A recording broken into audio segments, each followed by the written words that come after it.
Hey, what's cracking? How are you doing today? Hope this video finds you doing well. I hope that you, my friend, have everything going your way. I want to thank you for clicking on the video. If you've never watched one before, my name is Ricky Dye, and I went to prison when I was 15 years old for murder in the state of Oklahoma. Can't do anything to change my past. Uh, I was in prison for 20 years, 5 months, and 29 days before I got out. 1 day short of 20 and a half years. And man, it was a rough go, but I don't ask anyone to feel sorry for me. I take full responsibility for what I did. I should have never been at that store that night. And if you're wondering now, what exactly did this guy do? Well, I was just turned 15, and I was with a 14-year-old, and there was a 16-year-old, and we were going to run away from home. And we came up with a bright idea to rob a store for money so that we could get away. And during that robbery, the 14-year-old accidentally killed the clerk. He turned his head and pulled the trigger, and the first shot hit him in the face and killed him. So I went to prison for murder. And I don't expect anyone to feel sorry for me. I deserved the punishment I got. I deserve probably more punishment than what I got. But because I've been given a chance, a second chance to be free and to live a good life, well, by God, that's what I'm going to do. And what I try to do with my stories, I try to share it in the hopes that by sharing my experience, maybe you won't have to go through it. And so if you can get down with that, I appreciate it if you subscribe to the channel. You'll enjoy the videos best if you'll start at the beginning, because that's where I started, at the beginning when I was 15 years old. The first 5 videos are messed up. I didn't have good equipment. I got the equipment I have now from subscribers, people who helped me to make the channel better. But those first 5 videos were fixed by a subscriber. He went back and fixed the sound for me. So if you'll look through there, those first 5, they're there, and it'll say fixed sound in parentheses. They're just out of order. But I try to tell my story as it happened. But I do get lost. I do jump around and give a story here and there because, man, I've seen a lot. I've been through a lot, and I've learned some things the hard way.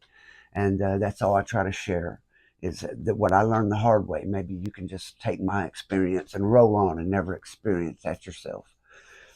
And today I'm going to jump right back into my story. I'm at Holdenville. I'm the guy everyone wants to be basically in prison right now. I've got canteen on every unit, hundreds of dollars a canteen. I'm the guy that's getting in all the tobacco and everything. You know, if you've been watching the recent videos, you know how I'm doing it. And one day I go and we get ready to go to visit. Me and my partner is a Mexican guy taken down there with me. The person seeing him is the one sticking the stuff in the vent. And I've had people send money up front. I've got $400 sitting at my house up front that I got to give people tobacco for and dip. I've made a bunch of deals, so I owe cigarettes out. And we get up, we go get ready, go down there to visit, and get our stuff like we do every time. Go in there. As soon as we sit down, the visitor knows something is wrong. Because my wife is all shook up and straight face looking. I sat down, what's going on? She said, it doesn't work anymore. I said, what do you mean it doesn't work anymore? What are you talking about? The stuff, the tobacco, all the stuff you have us bring. So it didn't work anymore. I look around and my partner ain't in the visiting room. They didn't call him down here, but he's supposed to be down here.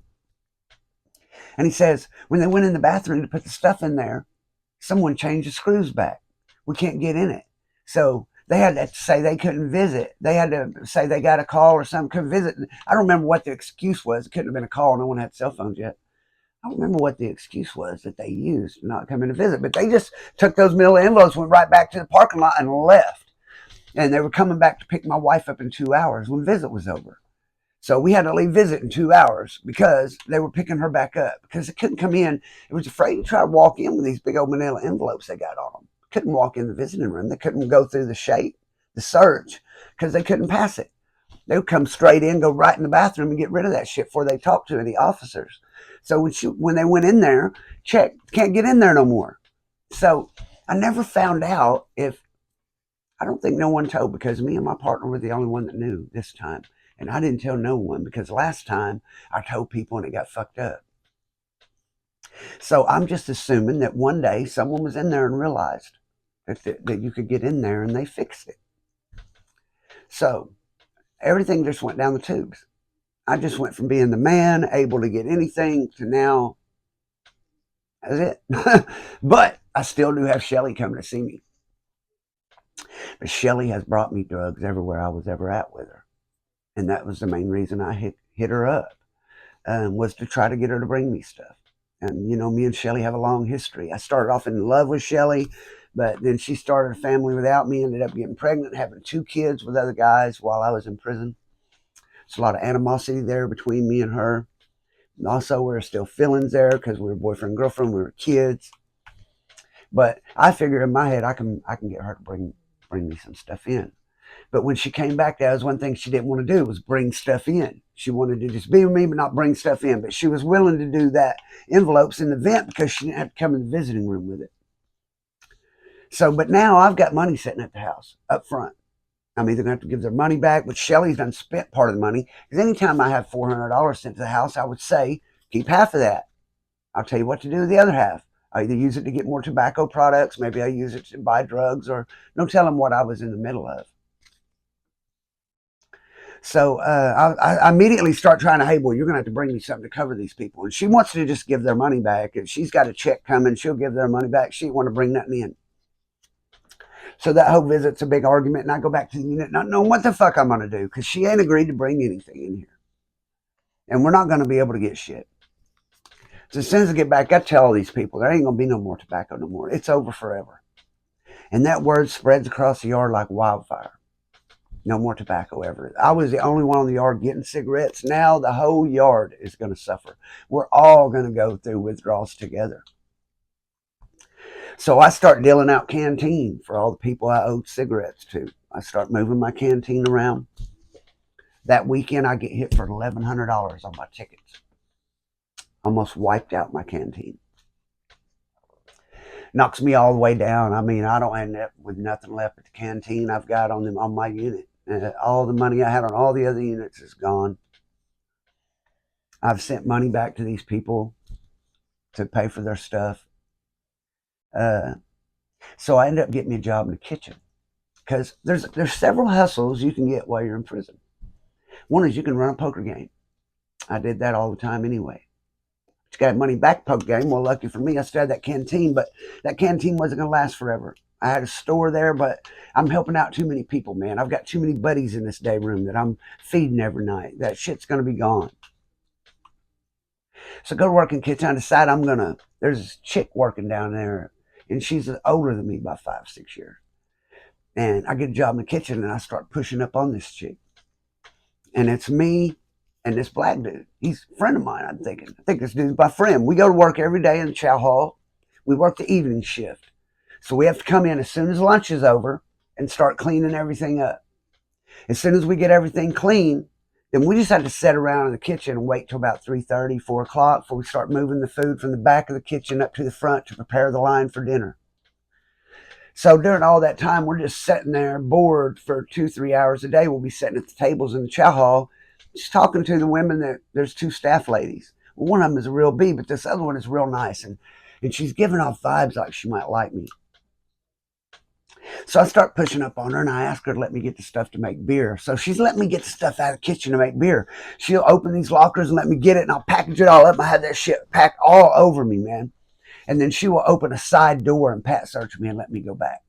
Because if they send me out the front, after she pats me, a guard will pat me down and catch me with that shit. But if she lets me out the side door, she's not supposed to do that. If she let me out the side door and pat search me, I go straight back to the unit with it. So now I'm in the beer making business. I got people, I'm setting beer up. I'll go to your cell. Hey, man, I'll make 5 gallons of beer. I'll split it with you. I'll set it up here. You take care of it. All you got to do is keep these hot water bottles warm, and you take these shampoo bottles. If you watch my videos, you know how I make beer in prison. So take this big old, you want to double you a big trash bag. Get your big trash bag and double it. The orderlies will have to ask the guards for a trash bag for the trash can, and they'll have to steal you a couple extra trash bags. And you'll take those trash bags and put one inside the other and tie a knot on the bottom. Okay, then you're going to add warm water. Then you're going to add orange juice if I can get enough oranges. But usually it's going to be tomato puree as the base. Going to throw a couple potatoes up in there. A pinch of yeast I get from the baker. And looky here, looky here. You take these hot water bottles. You fill them up with hot water in the microwave.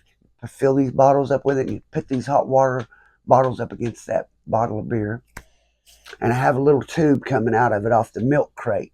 You know, when you get the milk, there's a little hose that comes. I take that hose, stick it in the top of that trash bag, and tie it up tight so that all the air from the burping of the beer comes through that hose. And then I stick that down in a bottle of cleaning agent. Go get some cleaning stuff and stick it down in that. So when it bubbles, it comes through the cleaning agent, and there's no smell. So I've got beer set up all over the place, different cells. On my unit, the day room next door, I've even got a batch or two going on other units. And I sell, this guy comes to me, he's got 10 $1 bills. And he wants to buy some beer for $10. I'm like, dude, what the fuck am I going to do with 10 $1 bills? I don't want to have to try to sneak that out to my old lady, and I can't mail it out. It's too big. Nobody wants that $10, but I end up taking it. This black dude is working in the kitchen. He knows I'm doing the beer stuff. He knows she's letting me sneak out with it and stuff. Me and him talk about what's going on, how to try to get at this girl and get her to help us more. He's my partner in crime. And I tell him I got this $10, and he says, man, give it to her. Give it to her. I'm like, I don't know, man. I don't know if I ought to just try to give her money. But give it to her. Give it to her. Let her know it makes it seem like she's getting something out of it. So he talks to me, so I give it to her. I tell her I found this $10 out by the fence. Someone found it by the fence, not me. Someone found it by the fence. Told her I sold some beer for it. I couldn't do nothing with it and give it to her. She was hangy about it, didn't really want to take it, but she took it. And I tell dude, hey man, I gave her that $10. Next day I come into work, and this chick is so mad at me, she won't even hardly talk to me. She's angry at me. I mean, mad at me. And I don't know why. And finally she pulls me over the side, and that dude went and told her that someone, he went up and pulled her up, told her she needed to be careful who she trusted in here, because someone just told her that they gave her $10 yesterday. So this motherfucker here, yeah, had told me to do it, then went and tried to cross me out with her. So he lives on a different unit. I can't do anything to him right now unless I try to fight him in the kitchen. I'll wait till the weekend and tell him I got some weed, have him meet me in the gym. Dude, as soon as I got down, I called him over in the corner, act like I was going to pull something out. I knocked the shit out of that dude. He ended up taking off running. Ran in there and stood by the fucking gym. The guy who runs the gym, he's a guy from the streets. He's got the key to everything. Sets in a little office in there, checks out shit to you if you want a ball bat or a glove or whatever. And he runs over there and stands by that dude. He didn't tell on me, but he made sure that I knew that if I come fucking with him, I'm going to jail. So I quit my fucking job in the kitchen because I didn't want to be around that girl. What can I say to her after that? What can I say to her after that? But I thought that me and this guy are together. You know what I'm saying? That's what you can never trust anyone in prison.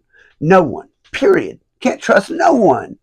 So that was something I had to deal with when I got out here, was realizing that there are a few people you can trust.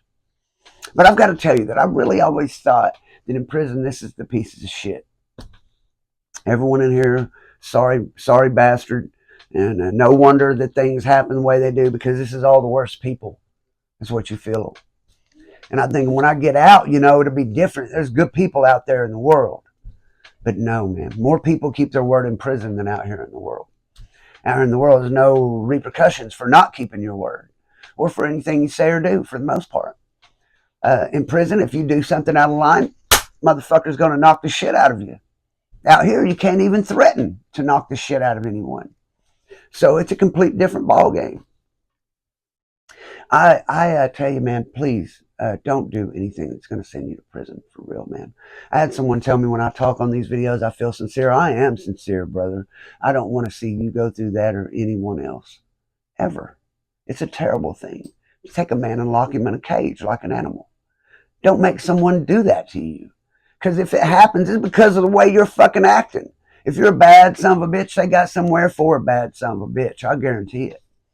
It's best to just follow the fucking rules and get along, man. Because it's a beautiful day outside today. I would have made the video out there, but it's too damn hot. So I hope that wherever you are, you're set air conditioner like me. I'm up in here soaking up the AC. And let me tell you, them boys in the penitentiary aren't. In penitentiary, there's only a couple prisons that have air conditioner. McAllister has air conditioner down the hill because you're locked down there 23 hours a day in your cell. But all these medium security yards, none of them have air conditioner. None of them. No AC, period.